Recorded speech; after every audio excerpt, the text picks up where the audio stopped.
You're listening to Women's Media Center Live with Robin Morgan.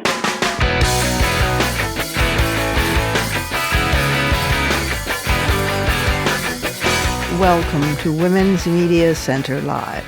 I'm Robin Morgan. And I was laid low last week by an acute case of food poisoning that had me crawling around, babbling to myself, and in absolutely no shape to... Well, that's too much information. You get the point. Really sick. Actually could not do the podcast, nor the blog. Flattened. What's more, it lasted for well over a week. Now that I'm slowly emerging, blinking at the light, but still weak as the proverbial kitten, and clearly speaking in cliches, I can recognize that some things, however, are reliably unchangeable. For example, Andrew Cuomo is back to being Andrew Cuomo. So much for my waxing ecstatic about his having actually come through for New Yorkers last year on COVID. More positive news, however, is that while I was swimming in and out of cognitive ratiocination in a blurry fog of rolling nausea, I had some insights on race, precipitated probably by news of the reliably unchangeable British family, which of late is happily more changeable. These insights, such as they are on whiteness and on families, but the American version. So I'm going to share them with you today. It occurs to me, too, that just as we wind up Black History Month and enter Women's History Month, this is particularly timely. But on this podcast, we tend not to observe those nominal months, since they basically leave the rest of the calendar to all white, straight male months. And so we do people of color history and women's history all the time. In any event, this is going to be a slightly different show than usual, but one that I hope might prove to be no less thought-provoking, which means we have to go inside the headlines.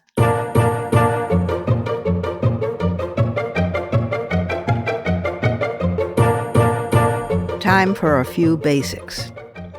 There are two major characters in this story.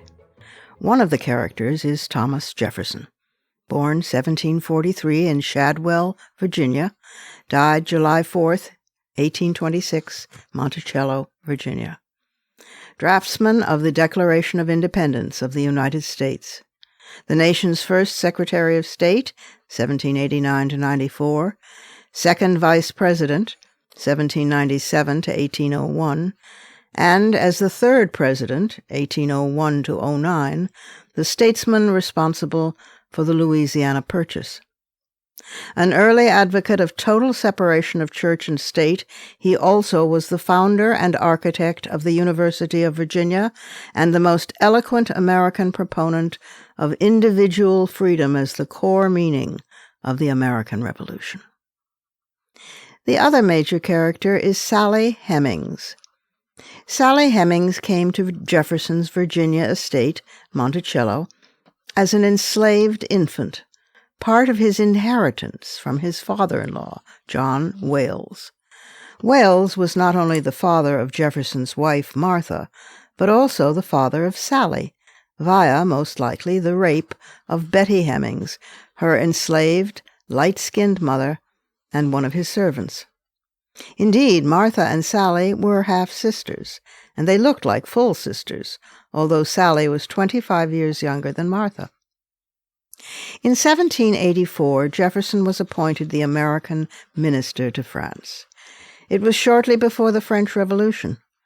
He brought his daughter, Polly, age 9, with him, soon followed by her servant and younger sister, the now 13-year-old servant, Sally Hemings. Jefferson, aged 44, was by this time a widower, and he and Hemings reportedly began their relationship in France.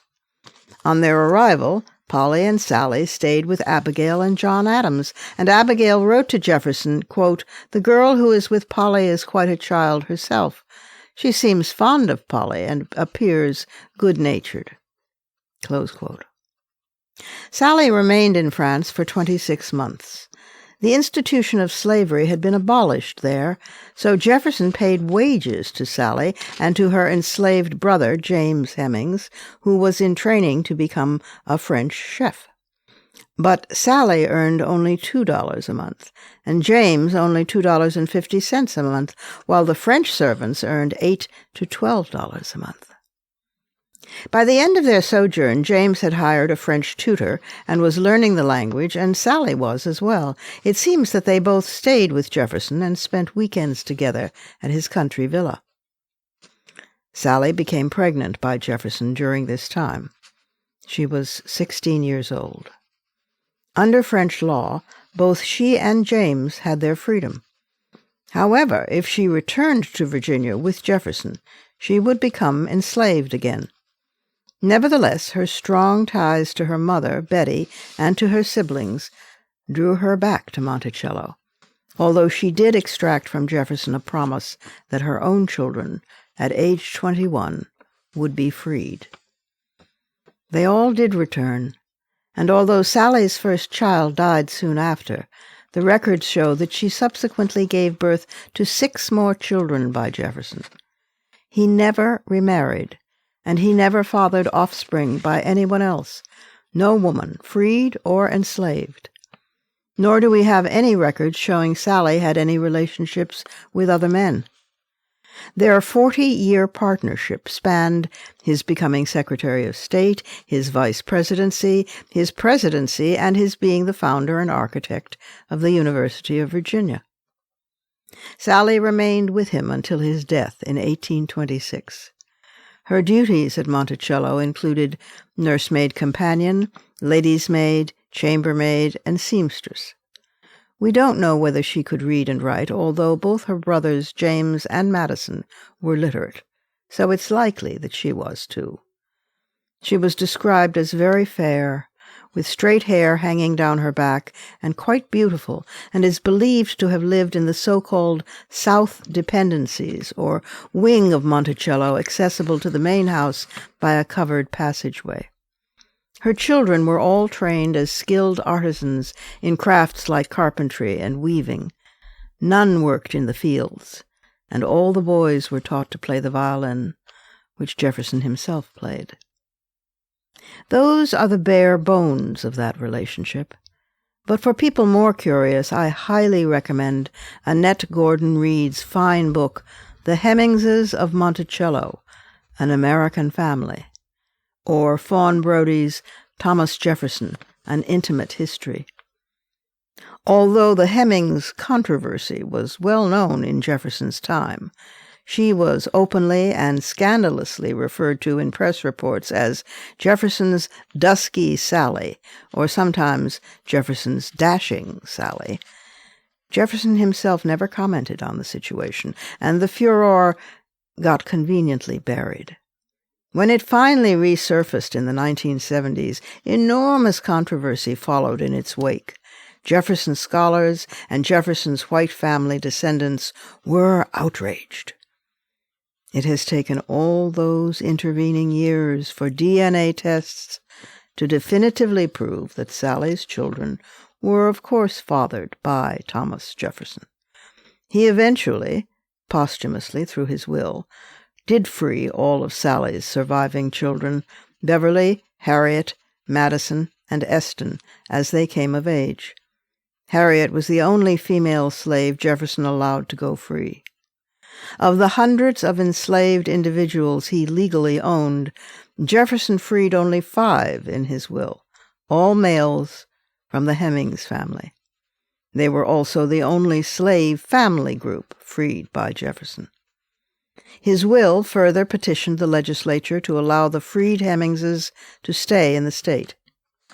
Sally's children were 7/8 European in ancestry, and 3 of the 4 entered white society after gaining their freedom. Their descendants likewise identified as white. Madison Hemings's memoir is the most contemporaneous record that exists. Sally herself was withheld from being auctioned and was freed at last by Jefferson's daughter, Martha Jefferson Randolph, who, of course, was her niece. It was only a few years ago that the Monticello Foundation finally announced that what they believed to be Hemings's room, adjacent to Jefferson's bedroom, had been found and was being refurbished. I have been mesmerized by the story of Sally Hemings and Thomas Jefferson since I first encountered it in the 1970s. On the surface, and in pretty much every way politically, it's a tale of power over, of rape, of blatant ownership. Madison, father of the Constitution, James Madison, was a slaveholder. Washington, George Washington, father of the country, pursued Ona Judge, a runaway enslaved young woman, throughout his entire presidency, but she managed to elude him. This was, after all, the deep-rooted institution of slavery itself, on which half the New World had been built, the institution that monetized human minds and bodies down to the tiniest cell, from the pregnant woman sold at auction block for her fecundity, through all the years of back-breaking labor and tongue-biting silence, and whippings and punishment amputations, and rape to increase your own stock of human flesh, and terror, through sickness and death, and even then into cadaver monetization for the experimentation by the burgeoning New World medical profession. Nothing wasted. A neat, vast, perfected capitalist system. But Jefferson, holder of the individual conscience and the individual thirst for freedom, Jefferson, the great writer, the magnetic presence, the quintessential founder, and why agree to return from France to Virginia in slavery at all, family bonds notwithstanding? But it was family. James, Sally's chef brother, agreed, but then negotiated terms for his being freed. An alcoholic, he eventually died of suicide at age 36. As for Sally, any yearning to romanticize their relationship crashes sharply into the grief in which that relationship was saturated. Jefferson had tried to insert the abolition of slavery into the Declaration of Independence itself, but it got cut out. His own writings, personal and public, as if there were a difference, ricochet back and forth between finding the institution of slavery appalling and making excuses for it. He was a master at compartmentalization. He continued to correspond with James Hemings for years and offered him a position of chef de cuisine at the White House, which Hemings declined. Jefferson never separated or sold off any member of the Hemings family, all of whom worked at relatively privileged jobs in Monticello. But we should be grateful for this. As for Sally, would she have dared to dream of him? Would this young girl have been swept off her feet by the notoriously handsome, seductive American envoy to Paris, the revolutionary, the leader, the great man? And wasn't he to be pitied, too, after all? Not old yet, but a widower and alone. Perhaps strangest of all, what did Jefferson see in her face? The ghost of Martha, his dead wife? A younger, more supple, more pliable version? 40 years they were together. 40 years of intimacy leaves a powerful trail.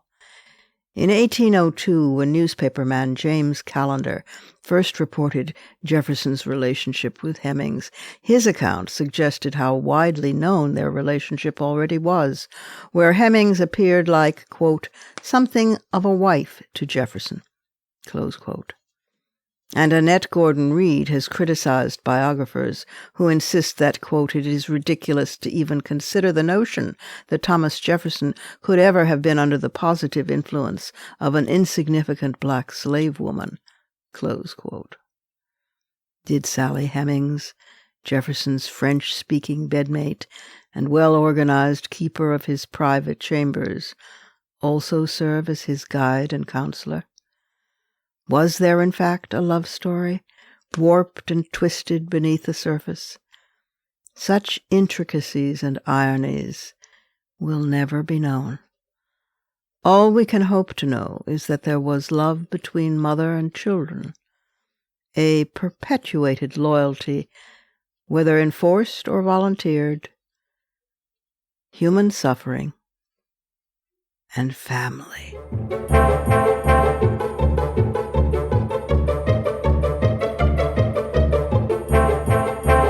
We have to take a short break here, but we'll be back in just a minute, and in the meanwhile, you might think about the bloodline of Sally Hemings and Thomas Jefferson. It's huge. For example, some of Madison Hemings' children and grandchildren remained in Ohio. His daughter, Ellen Wales Hemings, married a man named Alexander Roberts, a graduate of Oberlin. They moved to Los Angeles and became leaders in the 20th century. Their son, Madison, Sally Hemings and Jefferson's great-grandson, was the first person of known black ancestry elected to public office on the West Coast. He served for nearly 20 years in the California State Assembly, up to 1934. And Eston's descendants enlisted in the Union Army. It goes on and on. We'll be back in just a moment with some fighting words.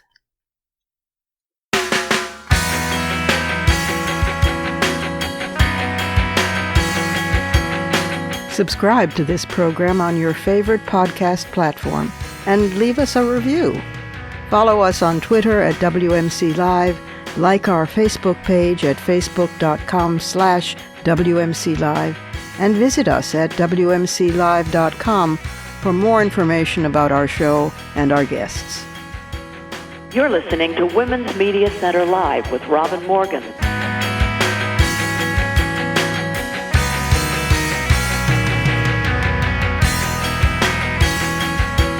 A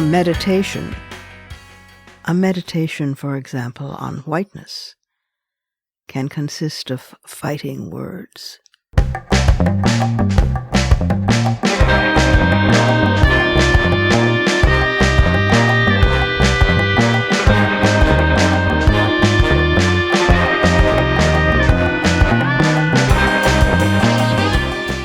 The so-called shadow family of Thomas Jefferson is exemplary of the deepest truths about American racism. The horror being not only what white people did to people who were black, but what relatives did to their own families. Where does this entire vast panoply of intimate relationships, complete with a Baroque hierarchy of how many crossbreedings were necessary to, quote, clear the blood, fit into a history of the family? Or is a shadow history necessary to contain it, this common assumption that a plantation owner had two families, one slave, one white? The plot thins as the blood thickens. See it. Look at it. James Madison Hemings, age 14, slave son with gray eyes and red hair and freckles, tall and gangling, the image of his father, standing as body servant behind the chair of James Madison Jefferson, age about the same coloring, same characteristics of appearance, grandson legal. The two boys looking like a possible set of twins. What does this do to the mind, the sense of reality? The reality of Jeffersonian politics, possibly the one trustable democratic tradition in America. What does it mean that Thomas Jefferson could seek the same woman in the features of his white legal wife, Martha Wales, dead at age 34 after 7 pregnancies, and his illegal white, black, black, white, continually recategorized slave wife, mistress, concubine, Sally Hemings, Martha's own half-sister? What does it mean that in the state of Virginia to have sexual relations with the half-sibling of your spouse was considered an illegal act of incest, and to know that, and to do nothing?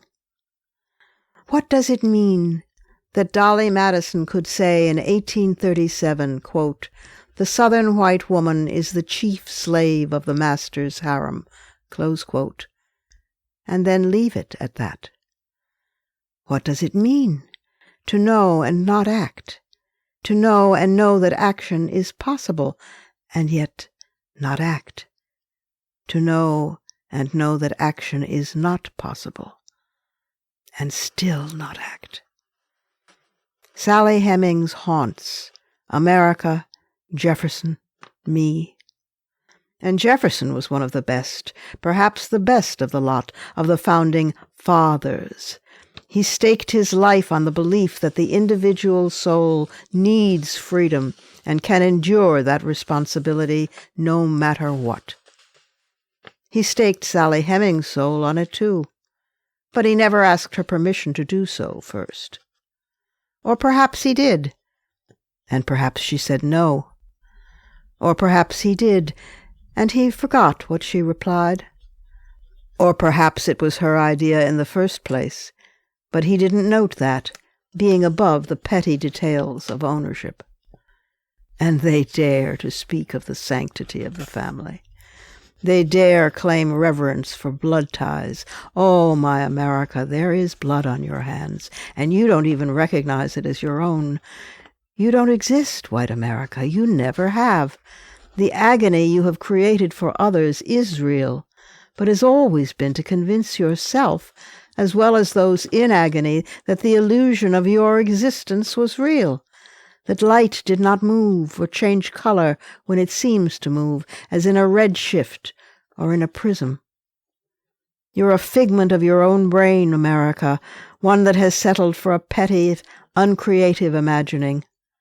You're a figment of the brains and souls and bodies you've tortured, raped, sold, starved and whipped, murdered, denied. The blood on your hands, white America, is your own.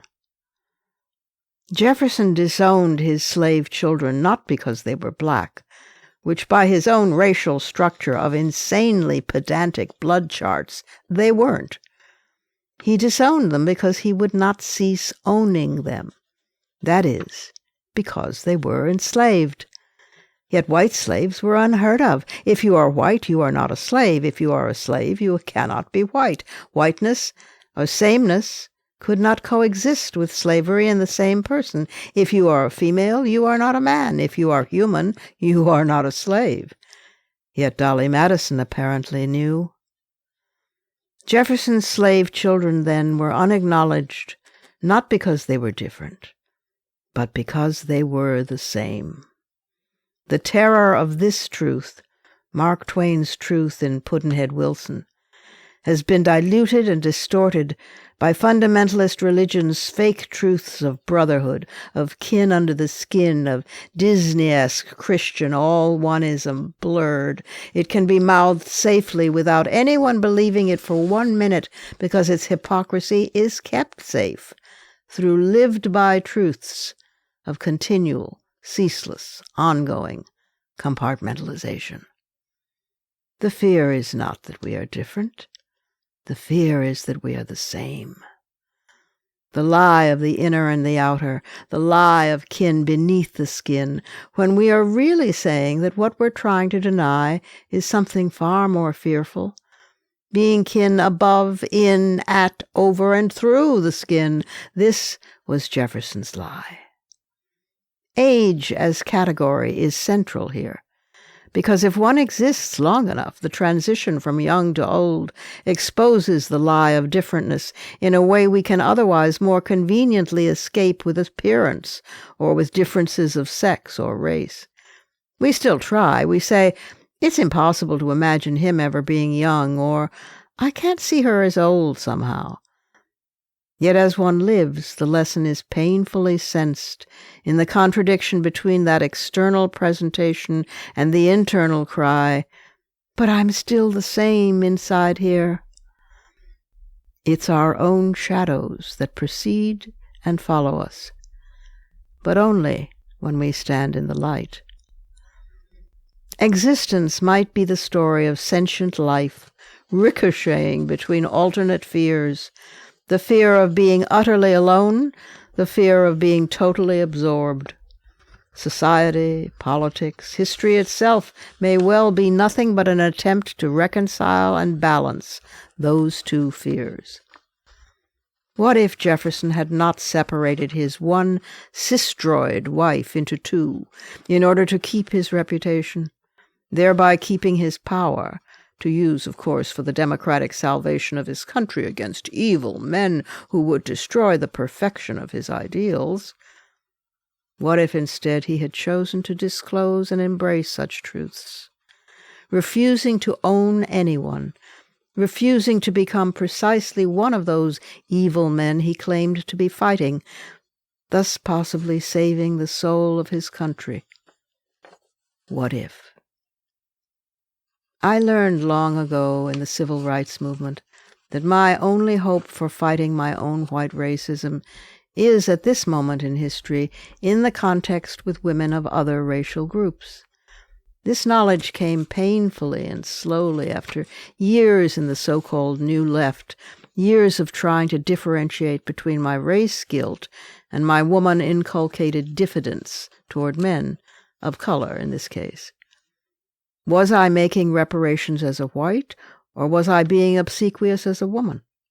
Were the advantages taken and the power muscles being flexed signs of properly correcting the previously existing racial imbalance, or were they a reaffirmation of the endemic male-female power imbalance, now reinforced by the focus on manhood by men of color? In the midst of all this, of course, black women suffered doubly, from the sexism of black men and the racism of white women. I remember the problem being heartbreakingly posed in a particular passage in A Rap on Race, the dialogue between Margaret Mead and James Baldwin, both gone now.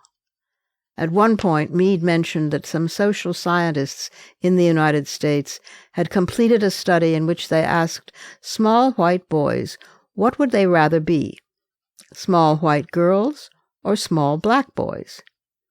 She asked if Baldwin could guess what they answered. He couldn't. Mead said they would rather be small black boys. To which Baldwin, whose complex and passionate consciousness about oppression I had admired for years, responded, "How encouraging! It shows that they still have some sense left." Notice how the choice of being little black girls was never even raised as an option. The blood on our hands is our own white America. Old news to whomever shed it. Those are my fighting words. Add yours on Twitter, and remember to tag us at WMC Live and use the hashtag Fighting Words.